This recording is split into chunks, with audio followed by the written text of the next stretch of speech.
Hello, Bucs fans. Surprise. Weren't expecting to see us here today, were you? Here we are. Yeah, here we are. You're stuck with us. How you doing? My name's Rick Hughes. I am here with David Whitescarver, and we are, I know you're used to seeing us after the game, and you will see us after the game, but you're also stuck with us here before the game today. We're as surprised as you are.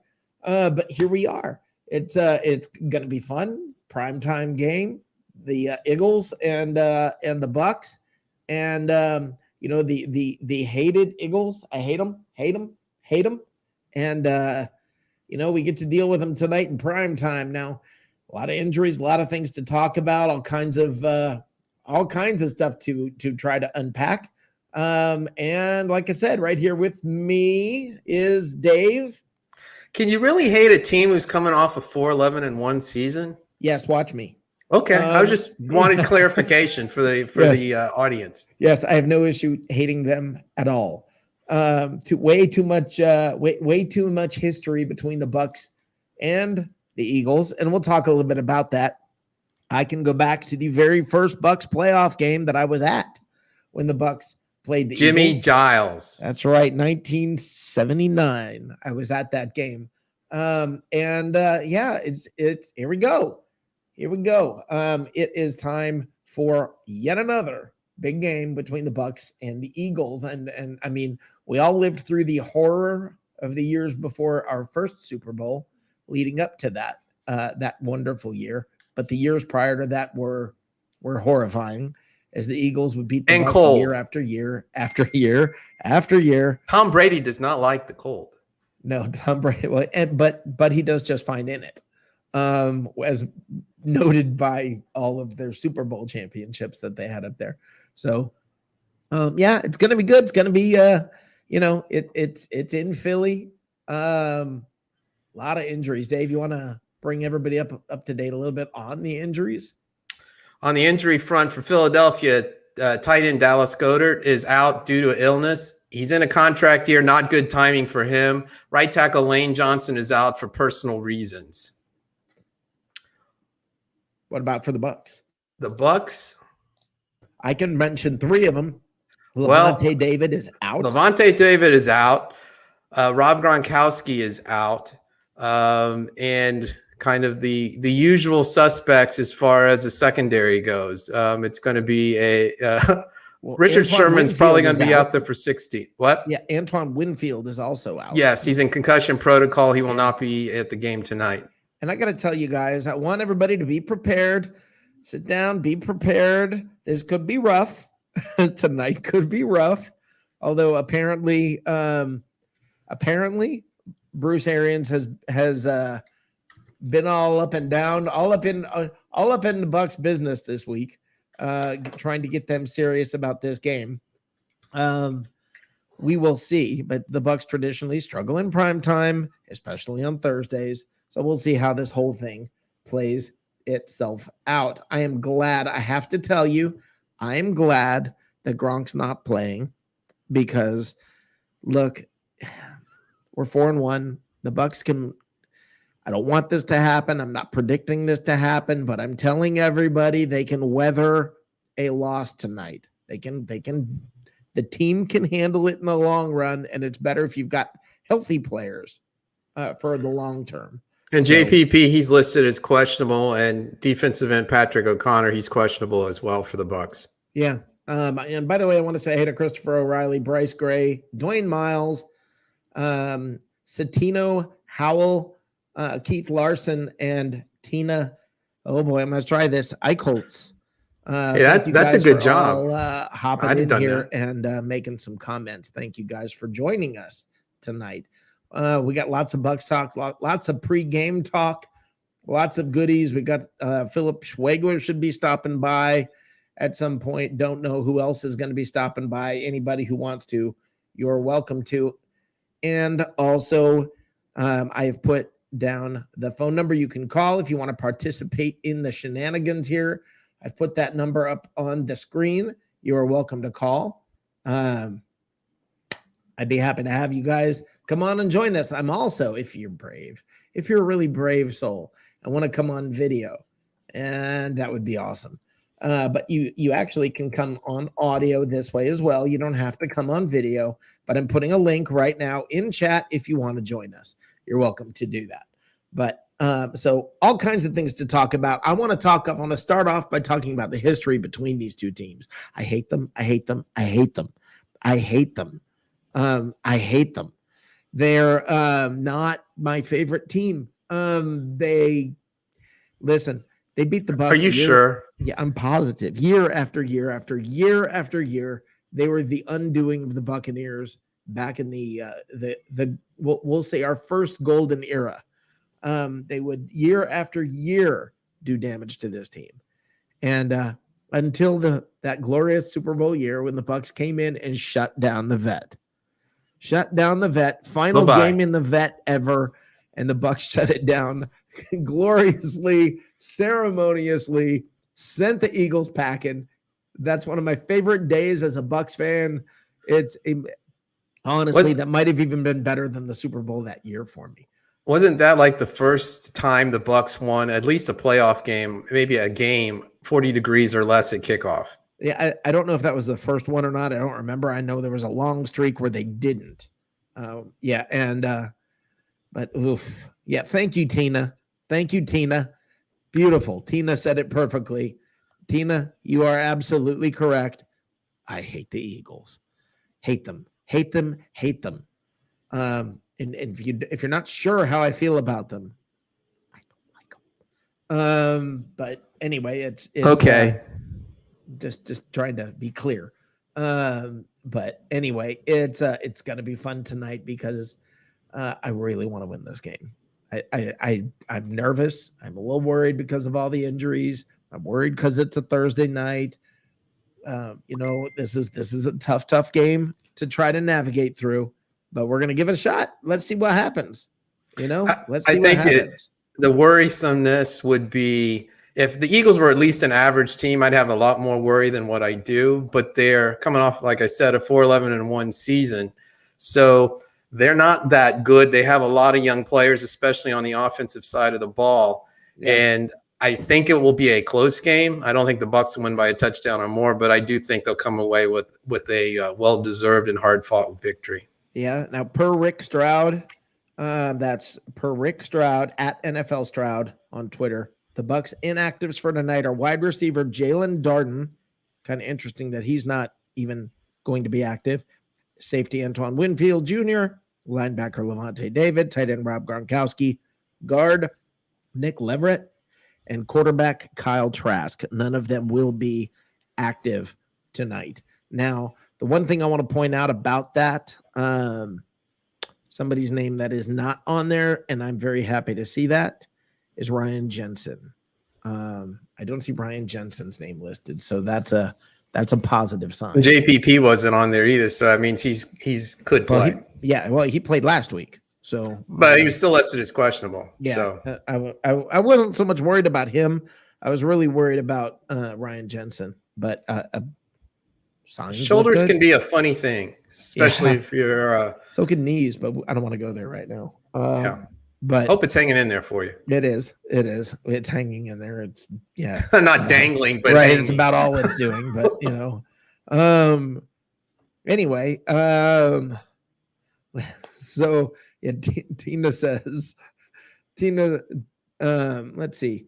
Brian says to Tina, we got a little hookup happening here. We got Brian home. Tina, I came by your house. You weren't there. Tina, come watch the game with me. I'll be home in about an hour.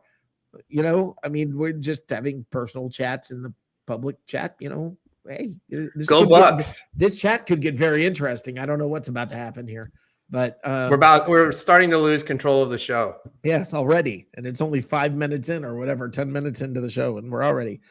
losing control. Dave, your thoughts or memories about Eagles games? Any particular thoughts? I just remember opening. I think it was still the Orlando Sentinel, and after the Bucs won that first playoff game, because even though it was at home, the Eagles were favored, and there was the picture of Jimmy Giles catch, and it was like, oh wow. The Bucs, who were 0-14 just a few seasons ago, just beat the Eagles in a playoff game at the old Sombrero. That's my first thought when I think of the Eagles. But I'm getting up there as far as the number of years being a Buck fan. Well, yeah, I was there. I was at that game. I was sitting just below the scoreboard there. If you guys remember, it was not a jumbotron. It just had black or white lights, would point Tampa or Bay to one side or the other, and that was all fancy at the time. And yeah, I was sitting basically just below that, just a little off to the side, but very, very top row of the stadium, happy as could be. 13-year-old me sitting in that stadium, enjoying every minute of that game. I remember it vividly. But you know, I mean, since then there's a lot more water under the bridge. Any more recent thoughts? What when you think of the Eagles, are they? I mean, what team, as a Bucs fan, what team do you hate the most? Me? Yeah. Team that I hate the most? Yeah. Wow, I haven't been asked that lately. Wow, I did. I stumped you. This is awesome. I got to remember this question. I'm low on hate, man. I don't know what to tell you. Oh, wow. You don't hate the Saints? The Saints would probably be just because they're in the division, and we haven't won a division since 2008. Yeah. So I guess it would have to be the Saints, but they've got Jameis Winston, and that just kind of makes me want to chuckle. So okay, we'll go with the Saints. I mean, you can't hate the Falcons because they're the Falcons, and forevermore they'll be known as 28-3. I can hate them too because I lived there, and I'm happy to hate them. So, yeah, and the Rams, it's easy to hate the Rams right now. So, I mean, there are teams that we can hate. I mean, growing up, I hated the Steelers and the Raiders, and but I don't know. I guess I've mellowed in my advancing years. I don't know. No, I still hate the Eagles and the Cowboys. Yeah, the Eagles, the Cowboys. The Rams for sure, the Saints, the Falcons, the Panthers. I did for a while there, but that was 20 years ago. Back when they were the ones who knocked us out of our repeat year. You know, the year after we were in we won our first Super Bowl. But that's still probably one of my least favorite games in history. But yeah, all right, Tina's agreeing with me. Tina lived there too, and she hates the Falcons too. Yeah, I think if you ever lived in Atlanta as a Bucs fan, you hate the Falcons. They like here as a Bucs fan, here in Charlotte as a Bucs fan. I'm about the Panthers. I mean, people here don't even care about them. But I mean. But in Atlanta, you're in Tobacco Road, man. It's college basketball. Yeah, here, but in Atlanta, there's just a different. We'll just say a different quality of fan, different level of fan. I think I figured it out. What's toned down my hate is these guests that you've had on your Tuesday night show. They come on and they're basically almost to tears, going, you guys are going to kill us. I'm really scared about this game. And I've heard that for like 5 weeks. And I'm like, well, I guess my hate's been drained. You know, I want a trash talker to come on. I figured Philly. You had to trash talk for them. I know. We had, a fan from Philly. And as it was put to me by our boss, by the suits, as it was put to me, he said, how did we find the one Philadelphia Eagle fan that does not know how to trash talk? I mean, he was talking about world peace. I didn't know how to handle it. Like it was this flower child Eagles fan, and it's like, what? That doesn't work at all. I don't know. Yeah, we try to keep it positive here. I'm like, are you sure you're from Philadelphia? Tim Witherspoon says Megatron's butthole is a perfect place for Falcons fans. Yeah, you know what? That's an awesome stadium. It really is a fantastic stadium. So no, it's not the perfect place for them. They belong in a dump. Like maybe they should be playing where the Rays play. then I'd be happy. But yeah, I said that. But I'm But they sorry, can where the close the Rays roof and still freaking play. used to play, but they're done for the year. But I'm not going to go there because that's baseball and nobody in here cares. But yeah, Ben Paris says he hates the Aints. Their time is over. It's our time now. Ain't that the truth, Ben? Ain't that the truth? It's our time as Bucs fans. It's our time. I mean, it's not like we haven't paid our dues. Some of you guys are commenting. Great. Somebody call. The number's on the screen there. Somebody call up. Come on, have some guts. Give me a phone call and talk to me. All of you. Tina, give me a call. 770-633-0001. That's the number. I feel like it's a Ronco commercial. Only old people will know what I'm talking about, but it's like 770-633-0001. That's what it sounds like to me.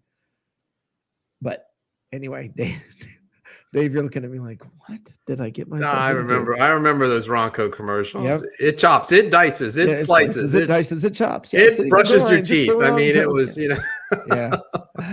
It could change your life. Yes. So. Ronco toe jam blender. But I don't know. Anyway, guys, I am. Yeah, Ben says he's definitely enjoying this run. This is the fun part of it, is I don't feel like this is, everybody's looking at it like it's, okay, when Brady's gone, this is over. And I'm not sure that's true. And I feel like the team is trying to set itself up to have a bit of a run. And that part I'm happy about. I mean, they've got a lot of young talent, a lot of young talent that's growing up in a championship type culture. That's what's going to be different for us as Bucs fans, is now the young players coming in, they're not coming into a crap environment, and then they have to try to learn how to and create a championship environment that they've never been around. Now they know what it is. They know what it takes to win. They know all of that. They've seen there, they've been there, they've done that. So now, let me say this, it's a lot easier to replicate than it is to create. That's at least my thought. I don't know. Keith Larson says, I once felt bad for a Philly fan. I'm kidding. Yeah. I've never done that. Tim Witherspoon, what time is kickoff? Kickoff is, I believe, 8:20 or 8:25. We're going to get out of here at quarter after, which will give you time to pour yourself a cold one, grab some pretzels, and sit down and get ready. Get the nachos going. That's right. Get the nachos going. It will be game time. So we will be here until 8:15 with you, getting ready for this game. I'm excited about it. We have Philip Schwegler coming shortly. I'm excited about that. He is the editor-in-chief, the big kahuna for the written side of Bucs Report. And so I've got to be on my best behavior because sort of the boss will be here. And it'll be good to have him in here. Why am I quaking over this? No, Philip is Philip. Yeah, everybody here who's normally part of the pregame show knows Philip. Philip's Philip's a great guy. But anyway, and knowledgeable as I'll get out. Guys, what I'm expecting out of tonight's game is this. I'm expecting this game to end early. I don't think we're going to be finishing this game way late. Watch me be dead wrong. But I think the Bucs are going to try to run the ball a lot and get out of this thing as quickly as possible. Now I say that, even as I say that, run the ball a lot for the Bucs. Okay. For the Bucs. Now, having said that, the last Thursday night game, the Bucs didn't run the ball at all. I mean, the last time they were on no, not the Dallas game. I'm talking about last year in mid-season, they had a Chicago game where they didn't run the ball at all. And they got their butt kicked. If they try that again, you're probably going to see the same result. Philadelphia has one strength: speed. That is Philadelphia's strength. Jalen Hurts, I'm not quaking in my boots, but the way to beat the Buccaneers is to throw quick, short little passes, and keep doing it, because you can't run on the Bucs, and you're probably not going to have time to be throwing deep on the Bucs. So you have to get quick passes in the flat, just quick passes. Basically, that's your running game. That's how you beat the Bucs. Dallas almost did it. But Dallas sort of showed a game plan, and it's part of why, guys, this year hasn't been so easy. I remember before this year started, Bucs fans we're going to go undefeated. This is going to be easy. We're going to be dropping 50 burgers every week, and this is going to be easy. It's not. No game is easy. No team is easy. I don't care who you're playing. It's not that easy. And so, guys, I'm telling you, I think we're going to win tonight, but I think it's going to be a good, close game, and the Bucs are not going to look their best. Don't freak. Come on, everybody. Stay away from Facebook. I'm just hoping that OJ Howard somehow figured in some blocking practice time during a short week. What was that? I hope OJ Howard got in some blocking practice, even though it was a short week. Wow. Yeah, had a rough game last week. He did. But what can you do? But Joe Tryon is looking great. Only had one tackle last week, but look, here's the thing that I find with him. I think he's just overrunning. He's overplaying. He's almost just a little too fast. And while that part helps him, he's got to know when to tone that back. And he overruns the quarterback a lot, I think. And so we'll see. Well, in college, I mean, he was just head down, tearing it up. There's a lot more nuance to the NFL game. You just can't do it with speed. You just can't overpower people. You have to learn how to truly play football in the NFL. Yeah, and as Mark Goodman just wrote to me, he said, I just read that the Eagles are 500 to 1 odds to win the Super Bowl, which means that if you bet $100 on the Eagles, you will lose $100. That's what it means. Easy come, easy go. Yeah.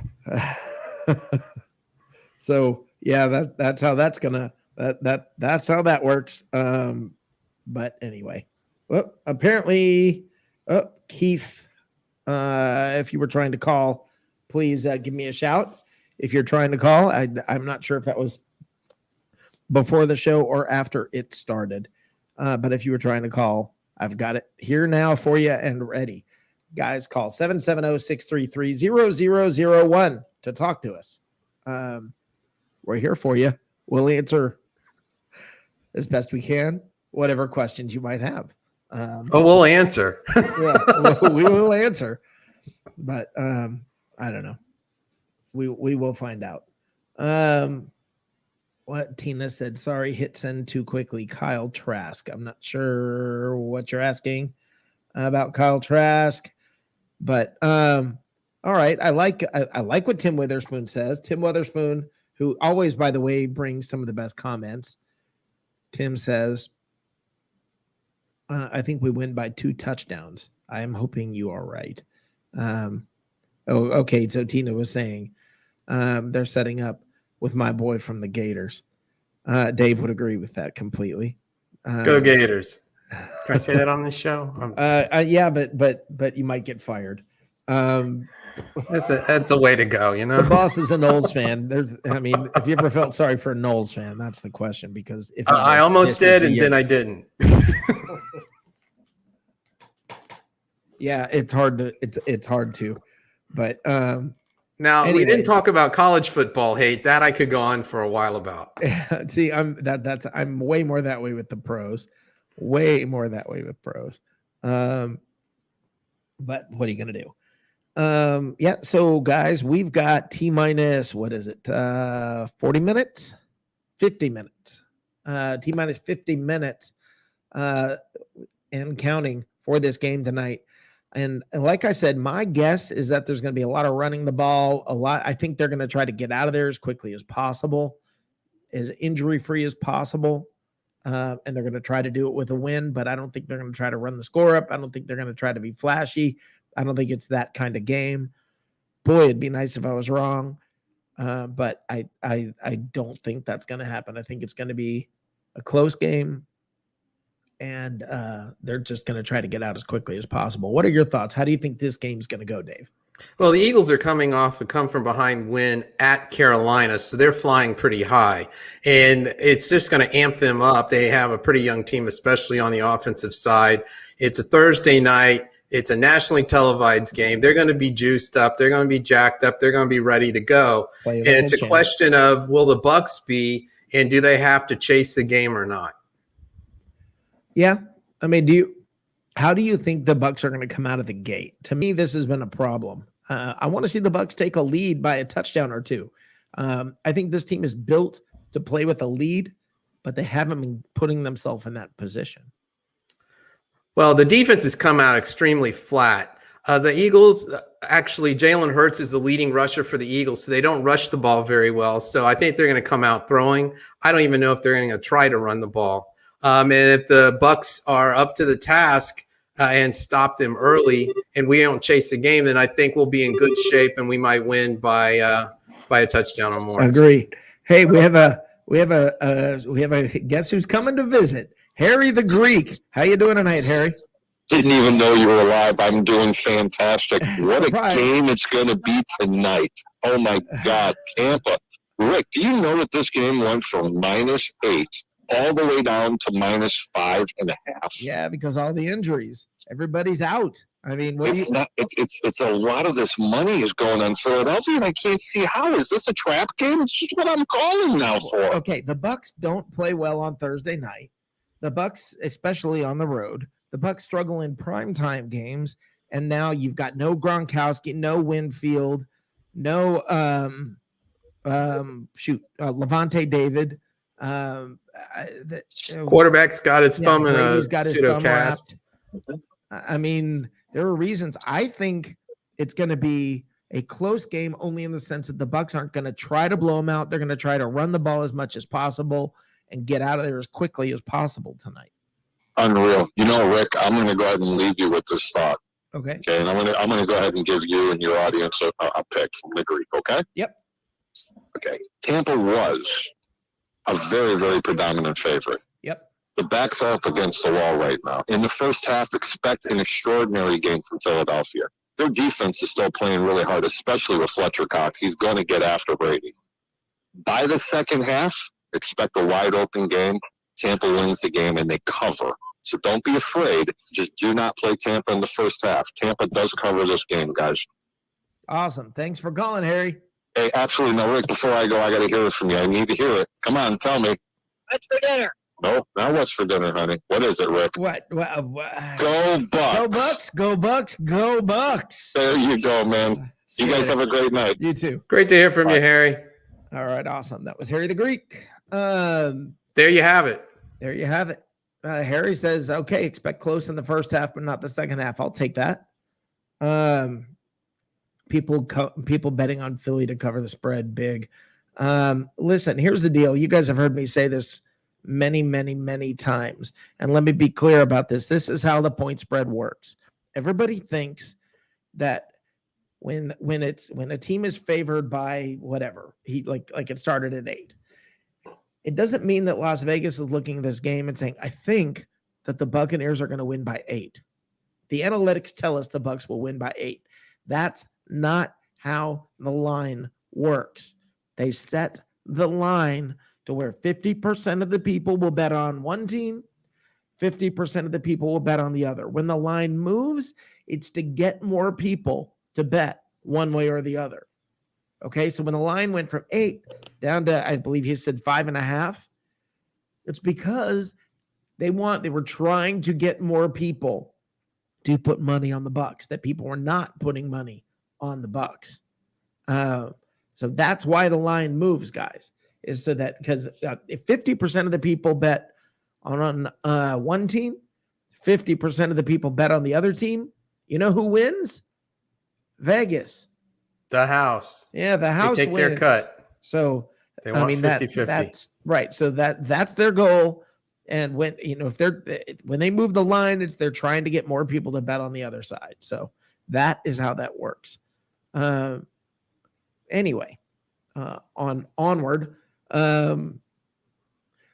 I'm a firm believer that, well, you know what I want to do? I want to break away from this for a second, actually. Let's break away from this now before Philip Schwegler comes in here.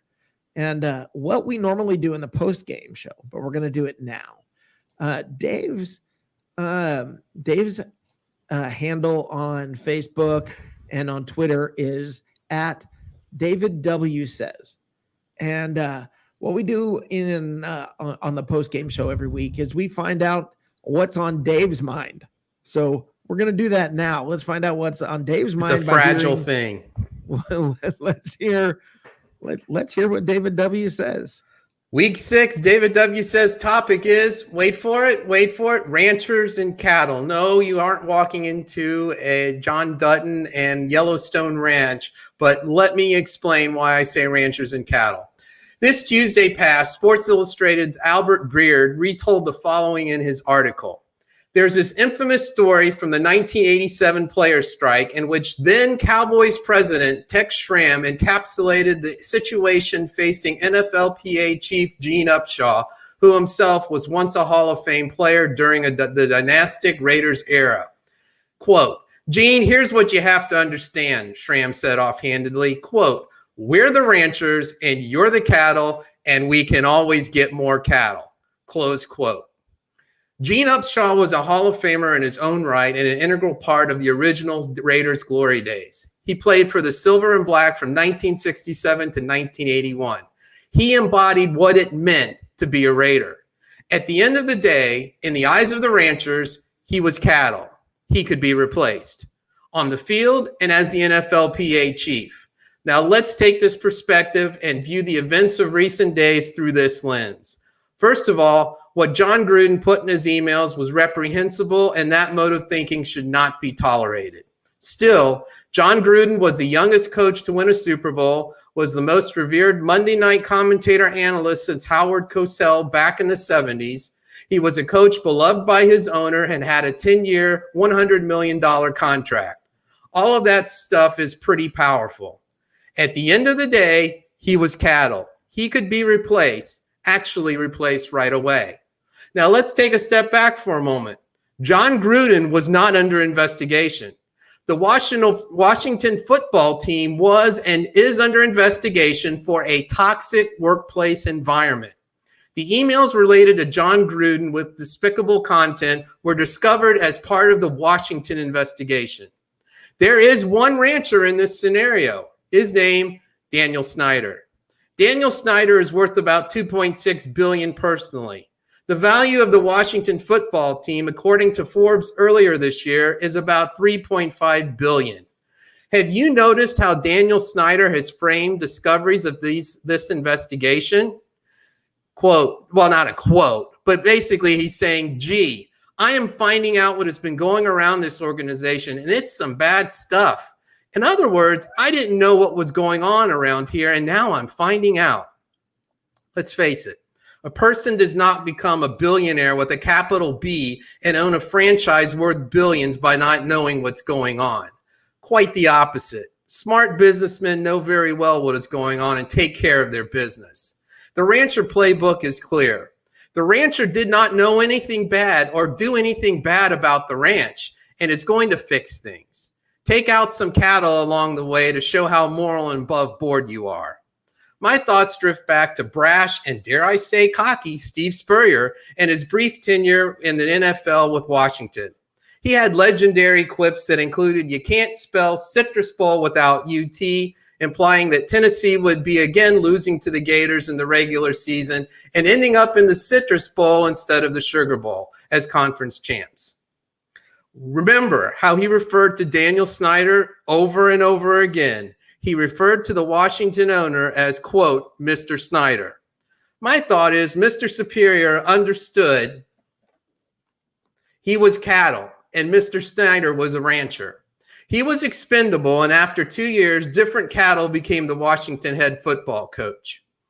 Back to the Washington football team investigation. Out of 650,000 emails uncovered for the investigation, the only emails that have been released have been related to John Gruden. Will the remainder of the emails be released? What other findings will be made public?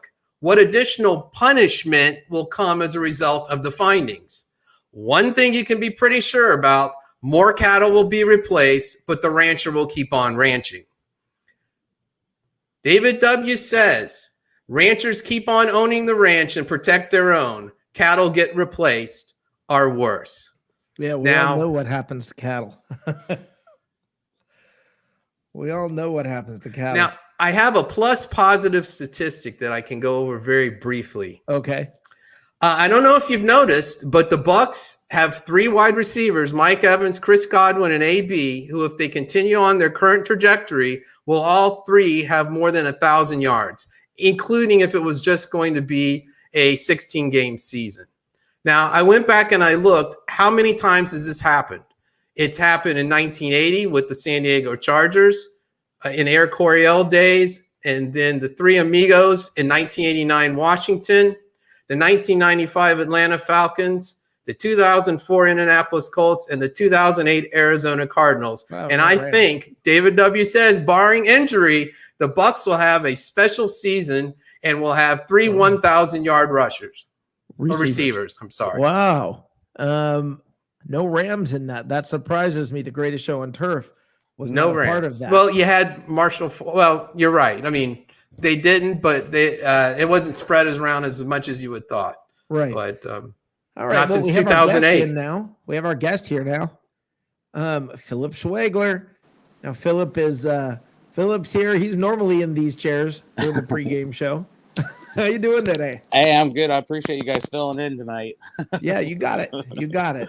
So your thoughts on the game tonight? What do you see? What do you think we're about to face? Yeah, so I mean, a lot of people think this is, is the easy win. The Bucs should go up, 45 to 10, whatever. It's not. I mean, okay, the Buccaneers are going in here. They're facing probably one of the tougher secondaries they're going to see. Probably at this point in the season, anyways. Yep. This is a real game to really see how far the offense is going to go, or how far it has come this far this season, as far as Tom Brady being on the same page with Mike Evans, Antonio Brown, Chris Godwin, the running backs who have been catching the ball out of the backfield great the past few weeks, which is really good to see. So this is definitely going to be a big test, not only for the offense, but also the defense, okay? Jalen Hurts, he's a mobile guy, okay? You got to keep him in the pocket. You got to keep him frustrated. That's the biggest thing. Watching tape on him, you don't see him going too many progressions, not hitting, going through all of his progressions in the offense and the offensive play call, And so that would give some of these younger guys on the Buccaneers secondary, like Ross Cockrell and, even Richard Sherman, who is third game now, to really kind of showcase themselves a little bit and try to, really step up and fill the shoes that they're filling. Are we going to see any more? I'm not going to use the term press coverage, but are we going to stop this? Just stand 10 yards off and I don't know. I think it's kind of like a comfort thing right now. They're kind of like a tic-tac, secondary put together right now with, having your number 1 and number 2 cornerbacks out, for a significant amount of time. So, I would assume, all right, and I'm not Todd Bowles. I don't know what he's thinking. I would assume he's going to, hey, do you feel comfortable playing 2 yards off, or you feel comfortable playing 10 yards off? You do that. You make sure you make the play when it comes. That's how I'm comfortable playing 10 yards off. I mean, yeah. I can keep the guy in front of me for 20 yards if I keep. Drop deep, very deep. For sure. And like you look at guys like Ross Cockrell, he's very physical kind of guy. He's not the most athletic cornerback on the team. And that's where you would kind of see like a Carlton Davis and a Sean Murphy Bunting really, pressing those wide receivers on the opposite side. Their skill sets don't fill that. So that's kind of where my thought process goes with that. Sean Murphy Bunting, I mean, is he even on the remote horizon? Are we looking to still like 3 more weeks, maybe after the bye week kind of a thing? Last news that came out, I think it was like last week, and it was still he's on track to come back within the 4 to 6 weeks or whatever they said after the week 1. So I'm sure we'll hear more about that this week, especially with being a longer week, playing Thursday night football. So, right. Well, the next couple of days, we're not going to hear a lot. I think after this game, we'll get the tomorrow. We'll get a sort of a post game press conference from Arians, and I think the players will probably have a couple of days off to lick their wounds and heal and try to get a little better before they get back into it next week. Which this team desperately needs. Like the injury bug has not been nice to them thus far this season. They got very lucky last season without having to go out with major injuries and, really having that defense really come together there at the end when they really needed to. So they're kind of paying for it now, I guess you could say. Yeah. Well, they're reverting to the average. Yeah. Well, as in the comments, by the way, referring to what David W says, don't we usually eat the cattle? Tim, cattle usually get eaten. Yes, they do. So that was sort of the point there is if you're the rancher, you're in a much better position than if you're the cattle. So as a player or a coach, you're the cattle, you're expendable. You're probably going to get chewed up and whatever out. So, I mean, that's how it works. That is how it works. Unless you're Tom Brady when you're worth probably almost as much as some of the owners. So that's true. Yeah. And then you figure in his wife, who does make more money than he does. Yeah.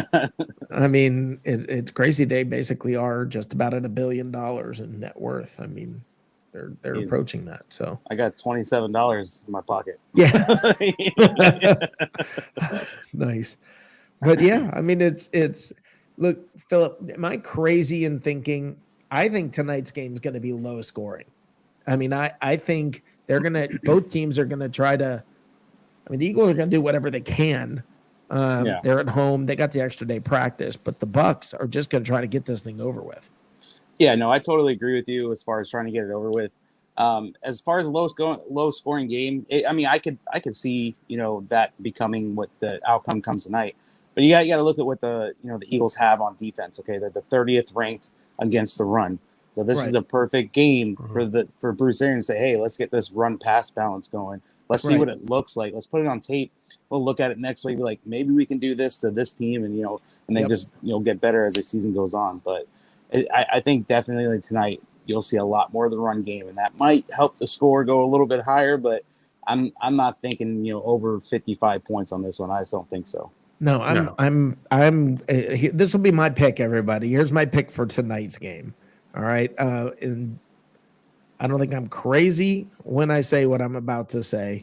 24-20. That's what I'm looking at.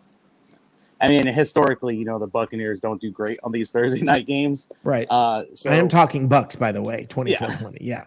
So I definitely could see that. It could be a real nail biter till the end, possibly, or just could be really boring. I could see the Bucs losing until Brady comes in with his last 2-minute drive, and that's when they, that will be that. Yeah, I mean, and do you guys feel the same way now? It's actually finally hit. I'm finally getting to the point. This is all brand new for me. When we have our kicker go out there on the field to kick, I'm feeling okay. That's new. I'm finally getting there. It's hard to get past that feeling. Yeah.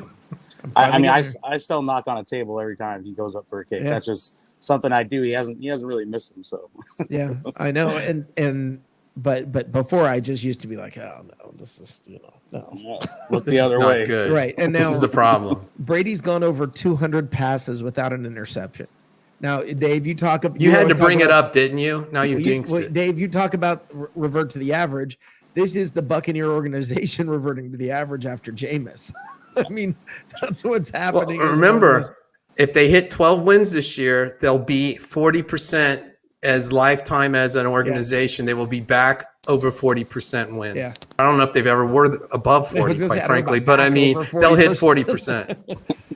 But yeah, to me, the fact that we're not throwing the picks, that we're getting the touchdowns, I mean, at a ridiculous pace. Yeah. I mean, 30. The 30 is going to be blown. It's going to be midway through this season. We're going to be in the mid-20s on touchdowns. That's not out of the question. 3 games from now, he's at, I think, 15 now. Yeah. So 3 games from now, if he averages 3 per game, you're at 24. Which may sound crazy, but they've been doing it every week. You can't count the dude out. That's the one than halfway constant on through the team. That's less than halfway through the season. That's 8 Yeah. games into a 17-game season. He'll be at 24 touchdowns. And Jameis had 30 in that, or 33, I think, in that year. Yeah. That year. I mean, this is. But what an guys, arm. When you put it all in perspective and you realize what Tom Brady's doing this year, it's insane. It is. You start crunching numbers and you're like, how is this possible for a 40-year-old, quarterback who's in a new system for a second year, like putting points up like that? That's just a historic pace right there. Yeah. I heard a conversation about who's the MVP or going to be the MVP, and inevitably someone goes, you can't forget about Brady. He's got 15 touchdowns. He's playing the best football of his career. I mean, he's peaking at 44. It just took him a while. He's hitting his stride. He's coming into his own. I mean, he's finally getting there. Yeah. He's finally living up to his potential. Only took 22 years or whatever it was. Yeah. You know what I'm saying? But I mean, seriously, it's like Brady Unleashed. We're seeing what he's capable of. And I think that's kind of fun. To see a guy that, I mean, let's all be honest. We all had the hope that it was going to be almost like Peyton Manning in Denver, where, okay, he's not the same guy, but maybe he's still got a little of that magic left. Just don't we didn't blow realize we were getting better than he was before. Which is crazy to think. To think. It's insane. He's got his best numbers in his 40s. It's definitely fun to watch. The funnest part is watching how open the pocket stays. Yeah. And you can see a Tom Brady just sit there for 6 seconds, just stand, enjoying the breeze a little bit. Yeah. Oh, it's Chris Godwin. Let me throw this 50 burger down the field real quick. Yeah. What Hall of Famer do I want to throw to this time? Right.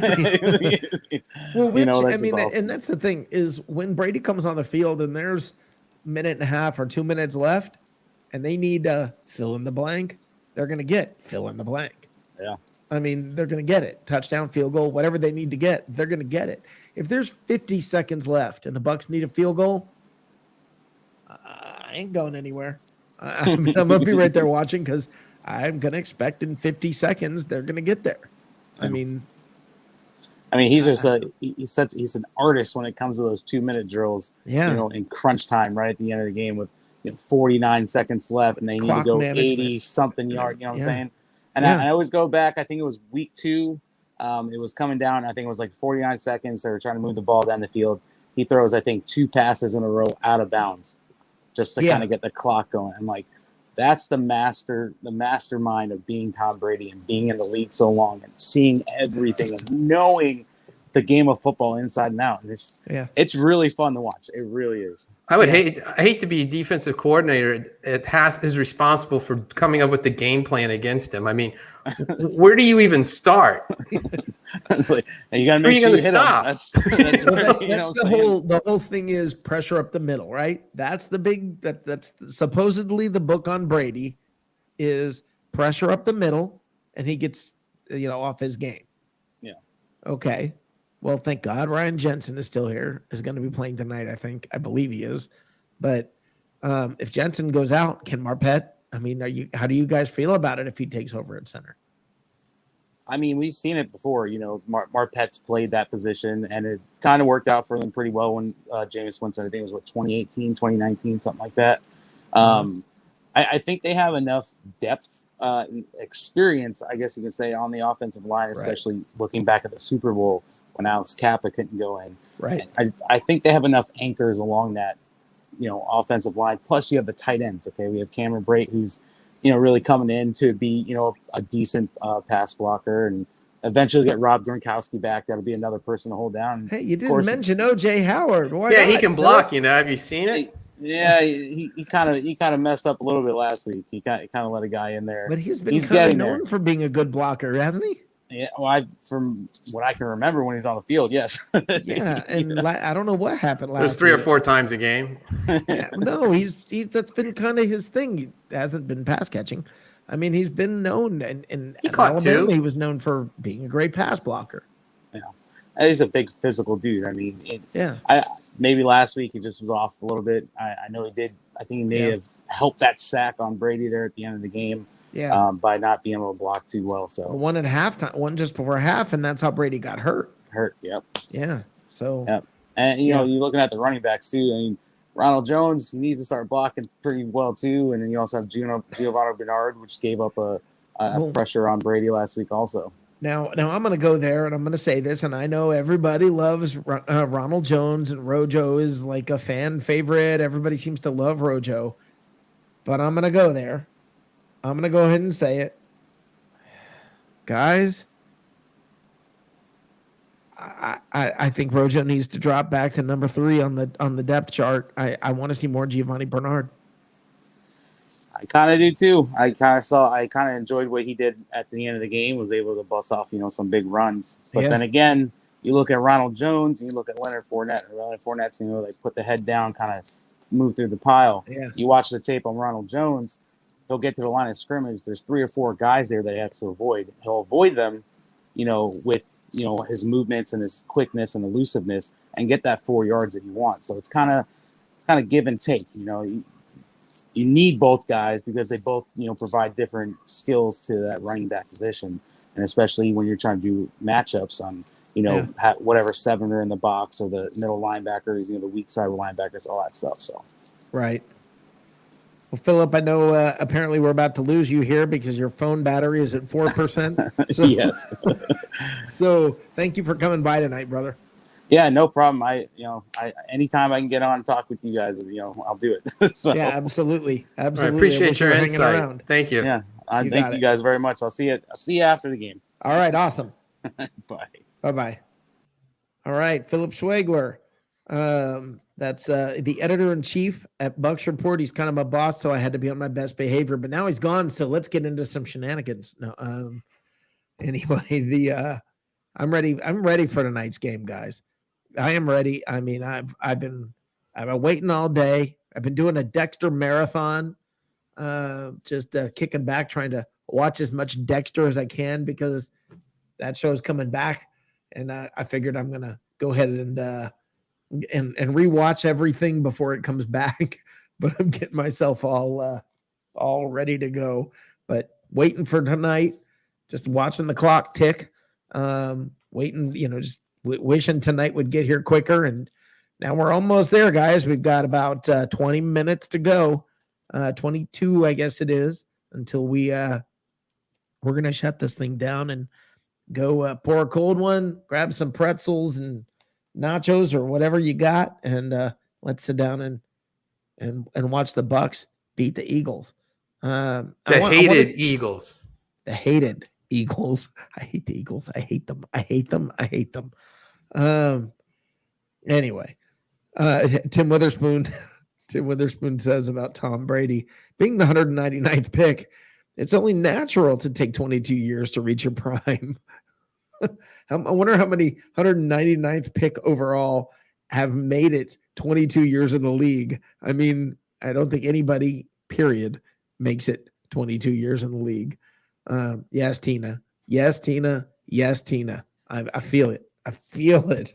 I feel it deeply. In my heart, I feel it. Hate the Eagles.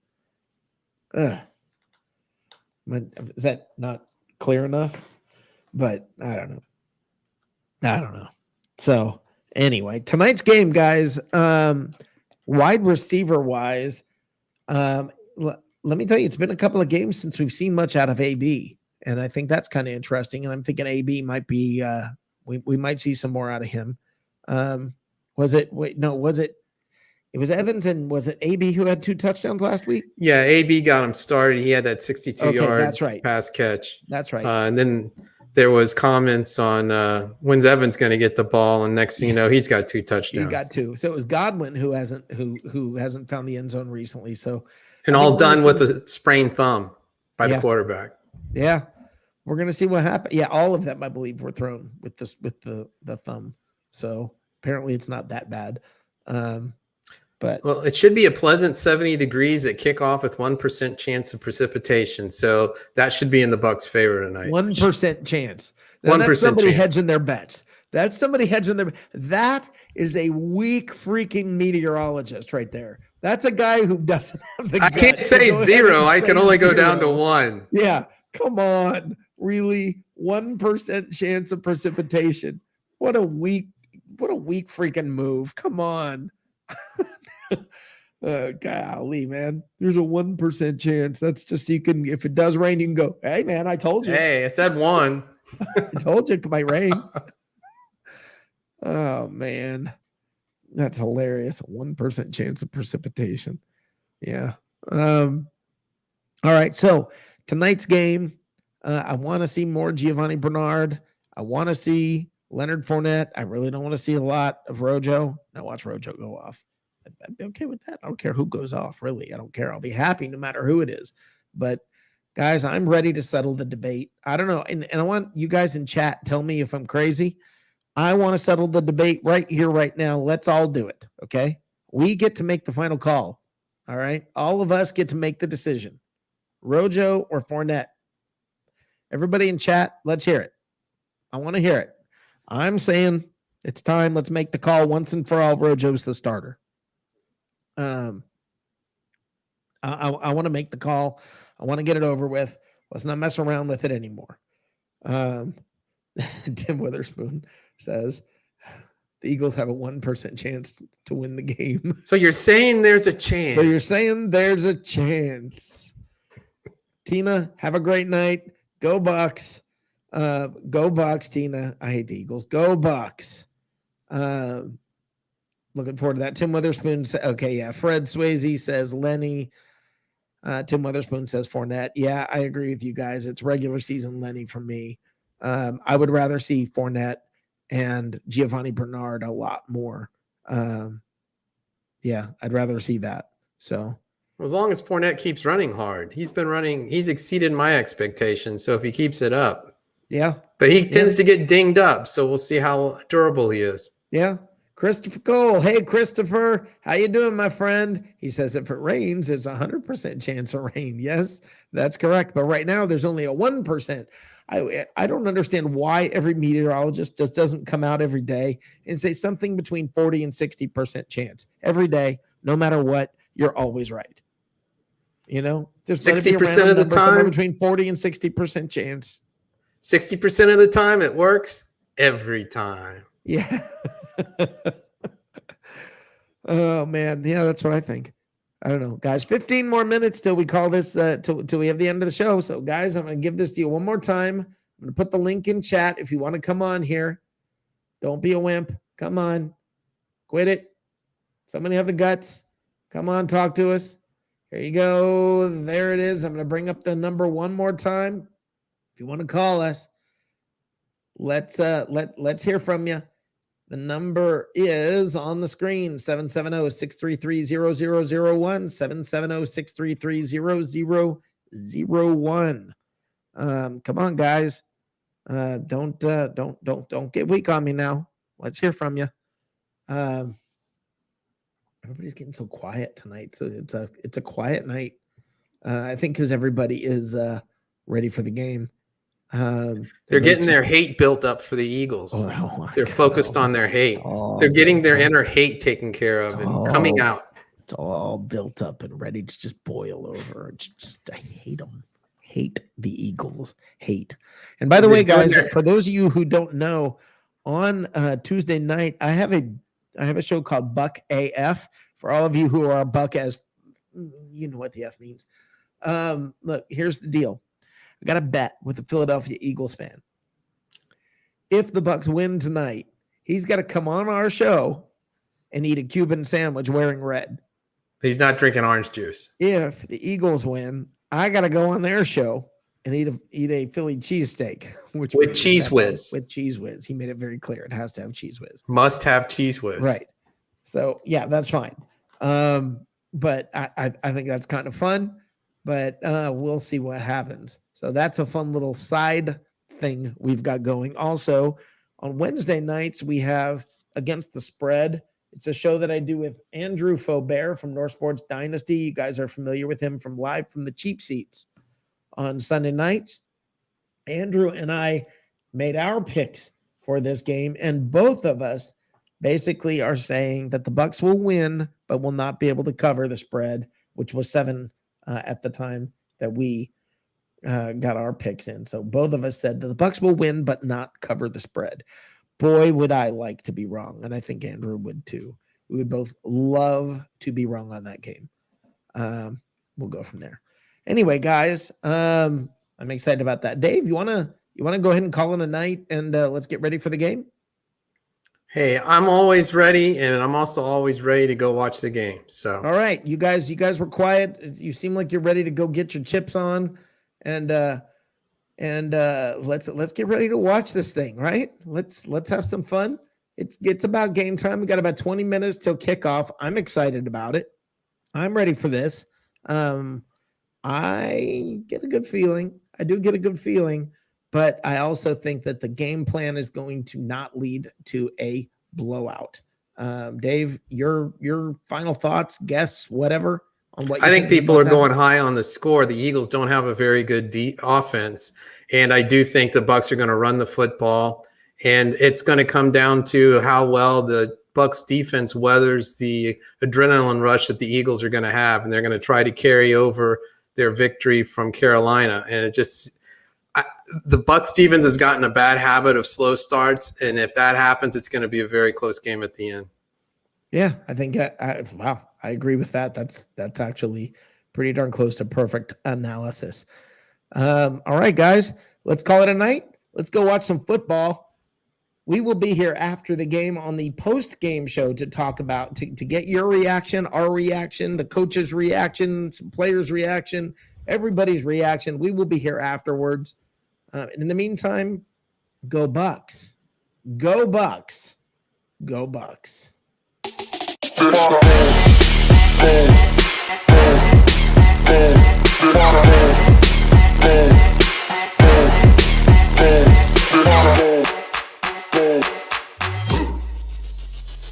Go